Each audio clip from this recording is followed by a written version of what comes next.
என் பொண்ணுக்கு பல்லு வந்து ஒரு ஈவனாக இல்லாமல் தள்ளி தள்ளி பார்க்கறதுக்கே கொஞ்சம் கஷ்டமாக இருந்தது எனக்கு.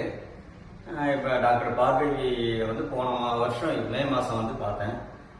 பல்லுலாம் வந்து எப்போதுமே மூடிட்டே தான், உதர மூடிட்டு தான் பேசிகிட்டு இருப்பா. மேக்சிமம் உதர மூடிட்டே இருப்பேன். ஏன்னா பல்லு வெளியில் தெரிஞ்சு அசிங்கமாக இருக்குன்னு நினைக்கிறாங்க. அப்புறம் டாக்டரை பார்த்தோன்னா அவங்க சரி பண்ணிக்கலாம் அப்படின்னாங்க. கீழே 2 பல்லு, குறுக்க ஒரு பல்லு ஃப்ளாட் பண்ணியிருந்தது. அது எல்லாத்தையும் ஆப்ரேஷன் பண்ணி எடுத்ததுக்கப்புறம் 1 இயர் டைம் கொடுத்தாங்க. அந்த 1 இயர்க்குள்ள இப்போ ரொம்ப நீட்டாக அழகாக பார்க்கறதுக்கு அழகாக இருக்கிற அளவுக்கு அருமையாக பண்ணி கொடுத்துட்டாங்க. நன்றி டாக்டர்.